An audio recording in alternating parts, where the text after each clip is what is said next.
Okay, students of the junior grade and also the AP Poli Sci class, we really are very privileged today that we have a member of Congress visiting with us who doesn't even represent us. Which I think is a very big honor. He's a friend of Rabbi Linfield's, and we really are very pleased to be able to have this assembly with you today. First of all, shut off the cell phones. Shut off the cell phones. As we all should have them shut off anyway, but just in case you forgot.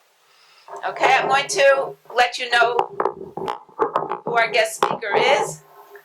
So bear with me for a moment so you can understand why we have this privilege today.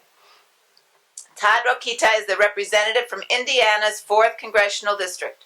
Prior to his service in Congress, Representative Rokita served as Indiana's Secretary of State. By the by, we actually have a student currently in the University of Indiana. In Congress, Representative Rokita is committed to maintaining the core values of limited government, constitutionalism, and free enterprise, focusing on reducing spending and the national debt, while reforming entitlements through common sense changes to all areas of the federal government. Mr. Rokita is Vice Chairman of the influential House Budget Committee, a member of the House Education and Workforce Committee, as well as the Transportation and Infrastructure Committee, and is Chairman of the Subcommittee on Early Childhood Elementary and Secondary Education. Congressman Rokita introduced the Student Success Act that replaces No Child Left Behind and restores local control in education while empowering parents and education leaders to hold schools accountable for effectively teaching students. He is an acknowledged national and state leader. We are privileged to welcome him to the Yeshiva. Congressman Rokita.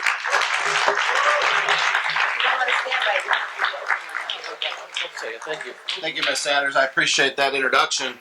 It sounded better than when I wrote it. It's Monday. Yeah, there you go. Yeah! That's right. We're off to a good start. I should just mic drop now.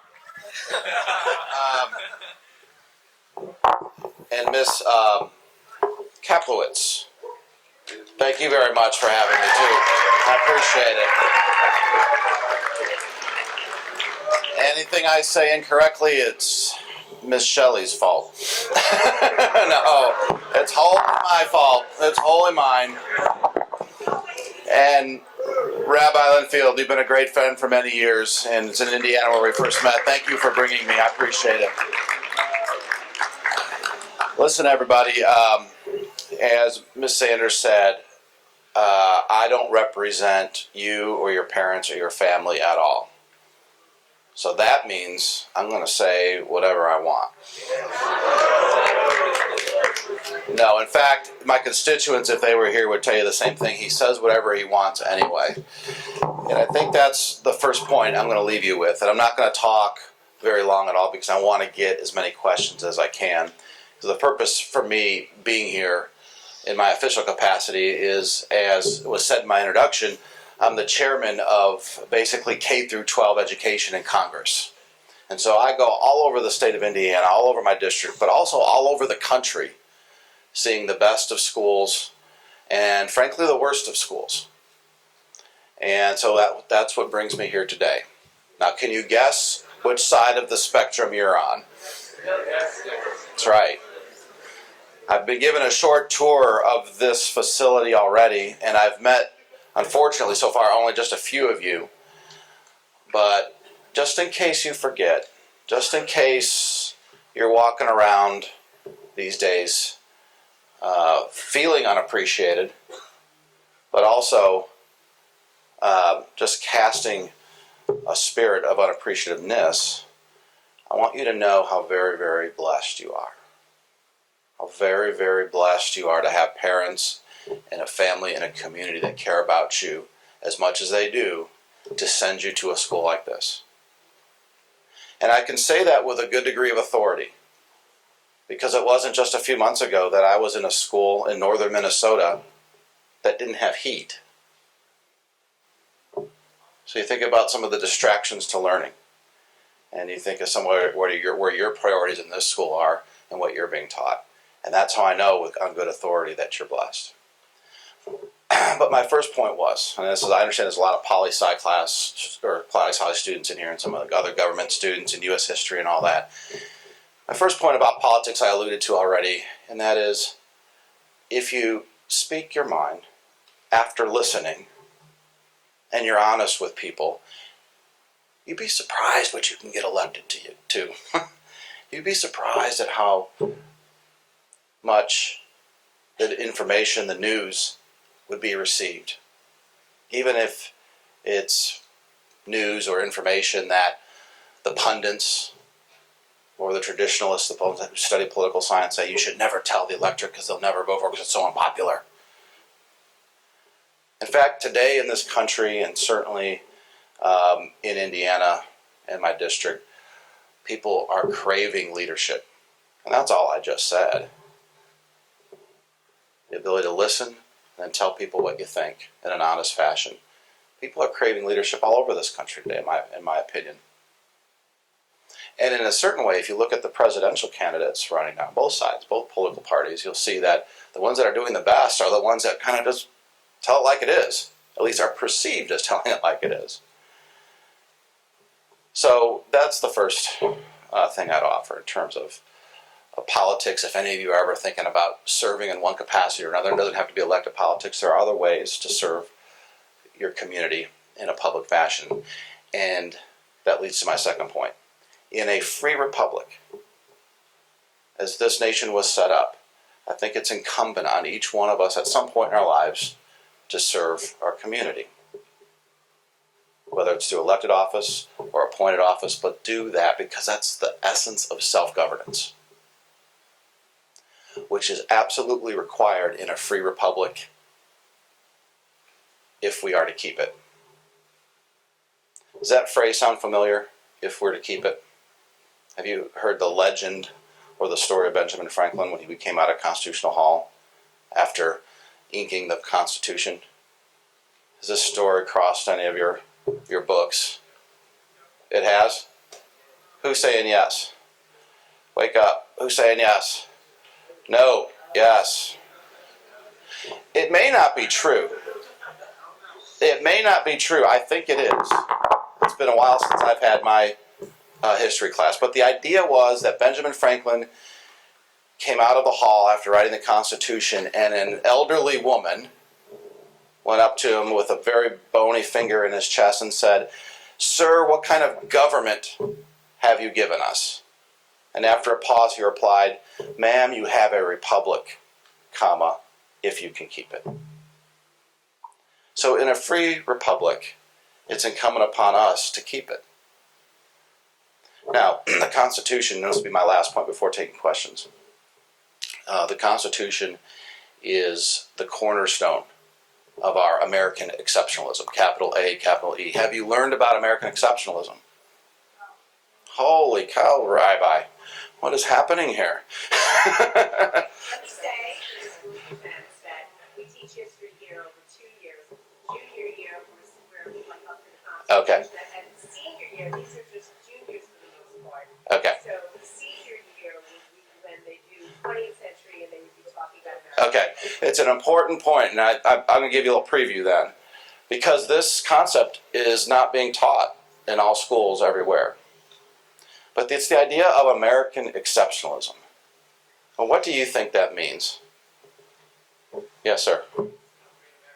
Just shout it out so everyone can hear you. How great America is. What's the definition of great in your answer? What's your definition in your answer of the word great? Say it louder. Thriving economy. Anyone else want to respond? Want to add to it? Yes, sir. A strong nation. What's your definition of strong in that answer? Military power, world power, economic power, the man says. Who else has something to add to it? These are interesting. Let's build off these answers. These are interesting and very good answers. But the question was, what is American exceptionalism? And I would say that the military power, the economic power, the greatness might be a byproduct of our American exceptionalism. But thank you.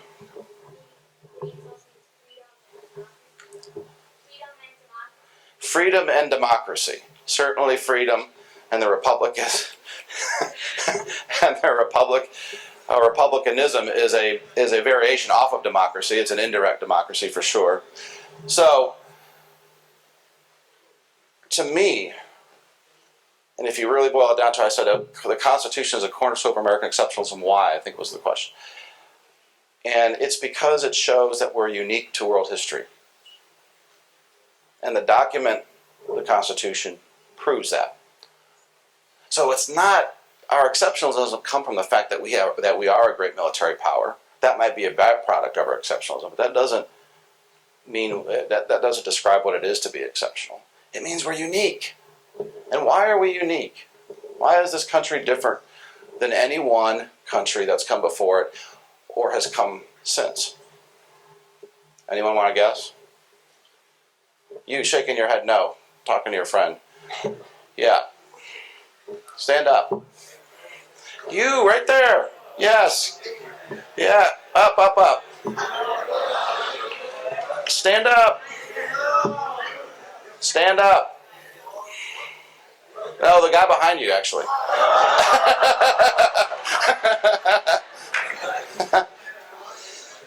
What are we talking about?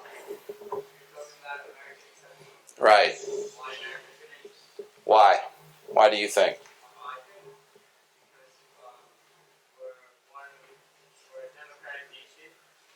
There's a lot of democratic nations, right?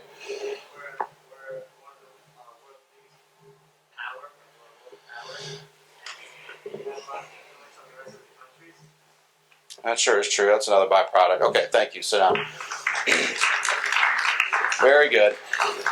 We're unique because if you look at our Constitution, as you studied it or will be studying it, you will find that it contains the best ideas for self-governance that the world has ever seen before.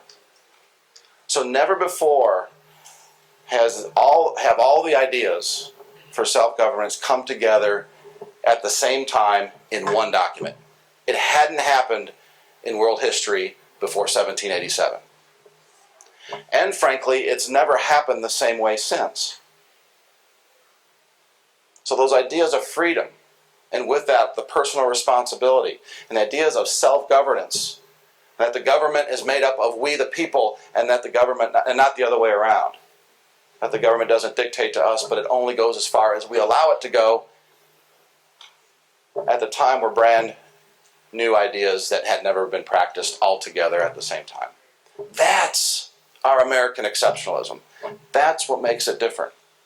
And all the things that have come since then, the economic power, the military power, and everything else, the greatness as described, has happened as a result of that framework that we set up.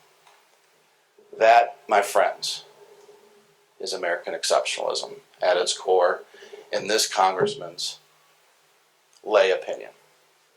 But I challenge you, I challenge your teachers to prove it wrong ultimately.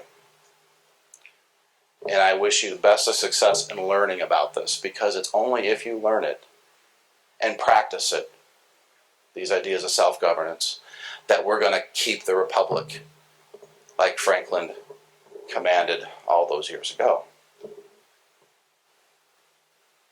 Doesn't matter what faith you are, doesn't matter what background you have, this system of government is set up for you to run it.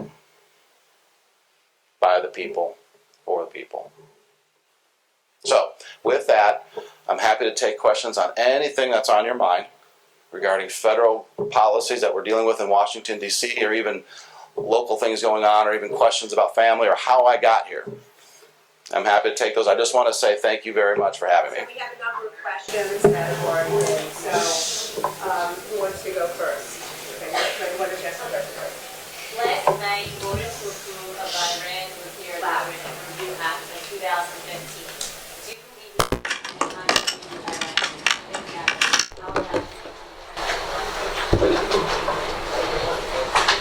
Did everyone hear that? No.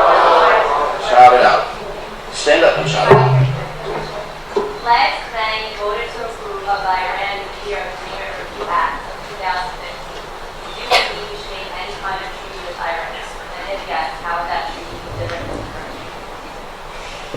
The question was the treaty with Iran, and the reason for the vote for the Review Act actually was an act that was supported by Jewish communities across the nation, because the president at the time and even today didn't consider that agreement a treaty. He considered it an executive agreement. So the option was to have no congressional review at all, or do the Iran Review Act, which the president agreed to. So the Review Act was actually a way for Congress to get its nose under the tent, so to speak, and take a look at that, knowing full well that was still an uphill battle if Congress didn't agree with the agreement that was put together. And this congressman did not agree with the agreement that was put together with Iran for a number of reasons that have been covered in the press. From the fact that a contract, which is what this was, is only enforceable, and I understand there's some law students here, a contract is only as good, no matter what terms are in it, as the person you're contracting with, or the entity you're contracting with. And I just don't believe Iran can be trusted. So there's a premise there that's hard to overcome right there. I voted against the agreement when I had the opportunity, but for the Review Act, so that I have a chance to look at it. Next question? Go ahead. Stand up, please. Stand up and push. Nice and loud. You look at them too. President Obama's executive order on immigration previously ignored the Constitution and the will of American law. President Obama's special order is legal to reflect enforcement, which actually knows that against U.S. law that people must use their own judgment when deciding how to apply the state government resources to the acts of the public law. So when and ever do you think that we are reflecting towards legal immigration? So the question was,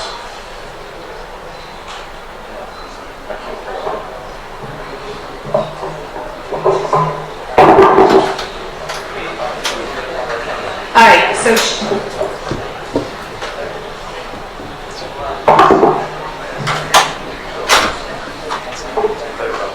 Mary asked, is talking about the idea of President Obama saying that he was going to selectively enforce immigration laws. In other words, not follow through on some current laws as he pushes to change them, which is a tradition that, chief executives and prosecutors use.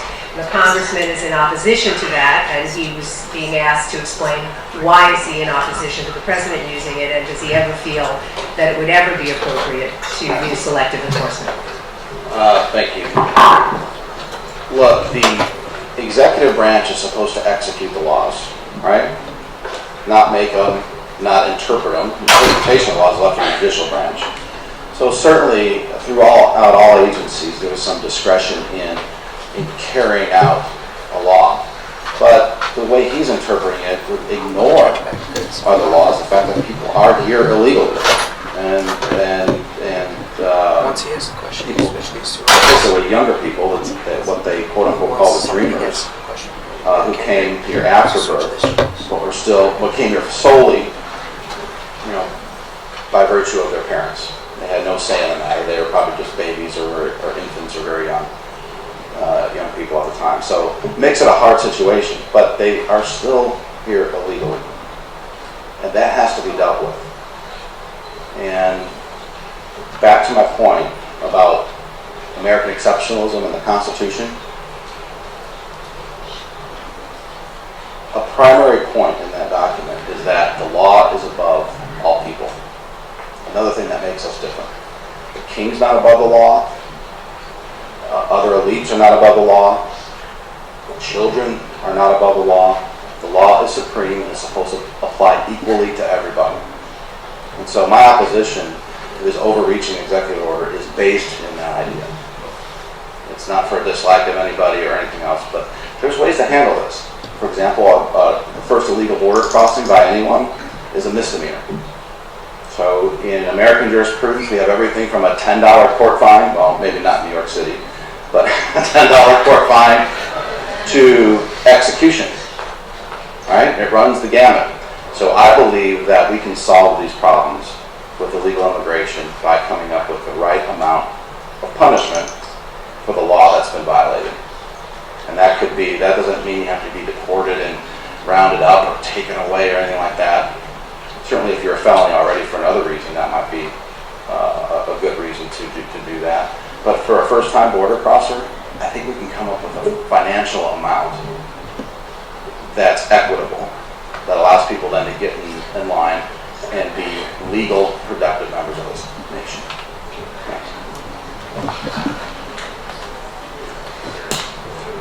So you're on the committee for education. So what's your stance on the Common Core curriculum? And also, what role does your committee have in deciding on mediation? Yeah, great question. They're all good questions so far. Common Core. Common Core.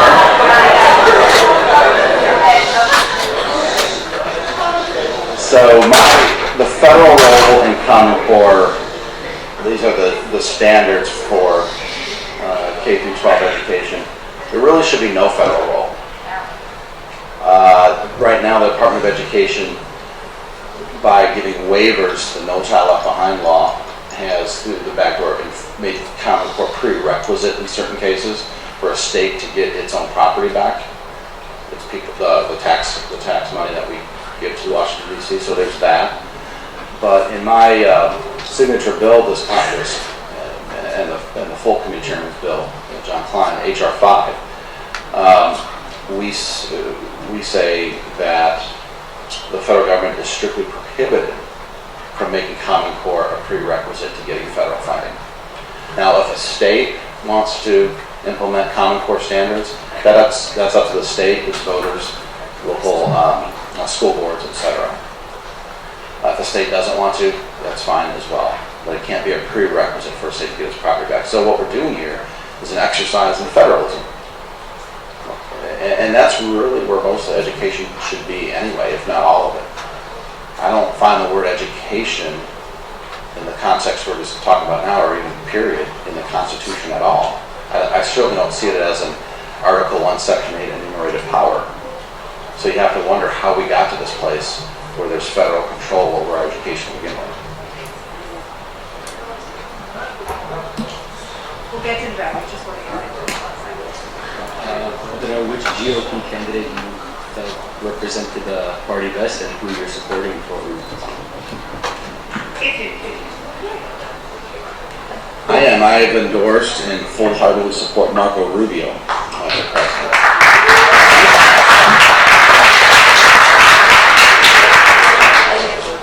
First of all, he's young like me.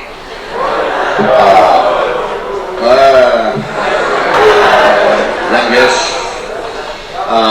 And quite honestly, I do a lot of legislation with Marco, and of the 16 I think that were originally running, we're down a little bit now. He's the one that I knew the best. And so when people ask who I support and so on and so forth, I can say, no, I work with this fellow. I know this fellow. I know him to be good. And he will be a great president. And with that, I think he'll bring out not only a new attitude, new viewpoints, but also new voters to the process. And that goes to my original point too. It's a free republic, right? Which requires all of us to be engaged. There's a lot of people disengaged right now, and I think Margaret can help reverse that.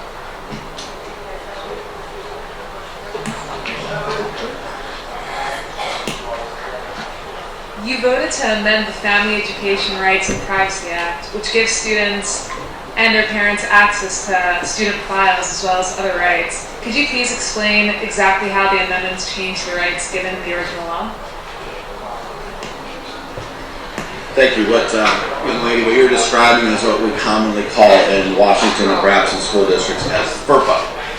FERPA is a law. It's been on the books since 1974, and what it's meant to do is protect student data privacy, so that only parents, yourselves, administrators can see your student data. That was in 1974, when the data mainly consisted of your name and your grades. Well, now, and I'm not sure how it is in this school, Rabbi, but there are vendors who supply lesson plans that are completely online, that can manage and collect what you're doing when you work those lessons, work on those plans, work on those lessons, right down to the keystroke. So with the technology that we have today, there's a tremendous maybe incentive, certainly ability to collect information on you. And that could be turned around and used in the form of ads, soliciting your money for products and services. But more than that, and we're actually overhauling the entire law, so I might not be able to comment on the specific amendments. They were just meant to be patchwork until we can rewrite the whole thing, which I'm in the middle of doing in my office right now. So there's a commercialization of the data given to third-party vendors that I'm concerned about. But I'm also, and frankly the bigger problem is, and that is the fact that your identity can be stolen. Just like any other adult in America, because of the data kept in your school records, and that could be accessed. So that's what I'm mostly concerned about, wanting to protect in the 21st century. Okay. Who had a question? Go ahead. Stand up, please. Wait. Stand up, please. Wait. This is gonna be the zinger. Okay, can everybody be quiet, please? Gentlemen.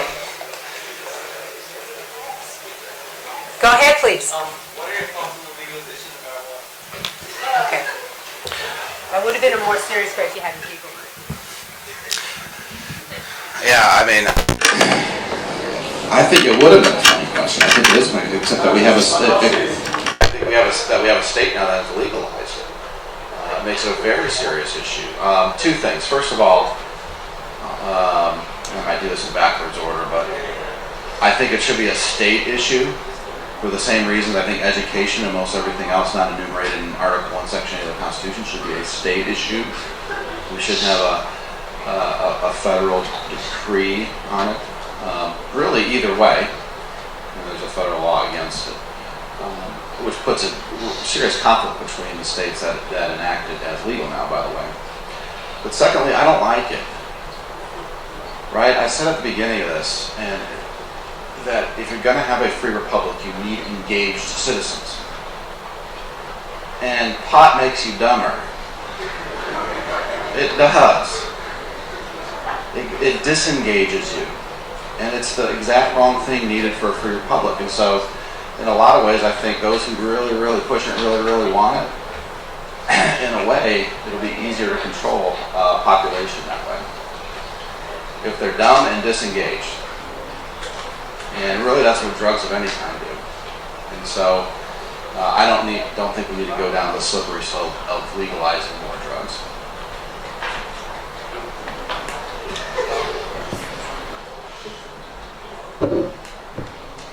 Were you willing to shut down government for Obamacare, and would you be willing to shut it down for the funding of Planned Parenthood? The question was, we had the mic there. Everyone heard that. I did vote to shut down the government in 2013 over Obamacare by the overwhelming desire of constituents who called my office. But I also believe that we needed to show that that government-run healthcare is a bad idea. Knowing full well that when you say shut down the government, quote unquote, most everything continues to run. At least 85% of it. Some say unfortunately. Would I do that over defunding Planned Parenthood? That choice didn't come to me this time. Maybe it will in the future. And I really don't have an answer as to whether I would or not. I can't tell you right now. It depends on the circumstance. I will tell you that at the time, the way it did come to us already, it was a funding formula that didn't even get to the president's desk. It was a funding bill that had defunded Planned Parenthood, but it didn't. The Senate wouldn't even allow it to go to the president's desk. And I think that was wrong, so I voted against it. So it wasn't the substance of it; it was the mechanics of it. The president said he would not sign it, and so we didn't bother to send it to him. And I want to see him in front of the whole country not sign one of these things. And it would have been him shutting down the government because Planned Parenthood wasn't funded. Planned Parenthood, by the way, makes $100 million a year in profit. Why would that organization or any other organization like it be funded with our taxpayer dollars, no matter what they did? The fact is they're making money. So I was against the mechanics of it, not against the president's steps, so he could have really showed the American people what he was for and what he was against.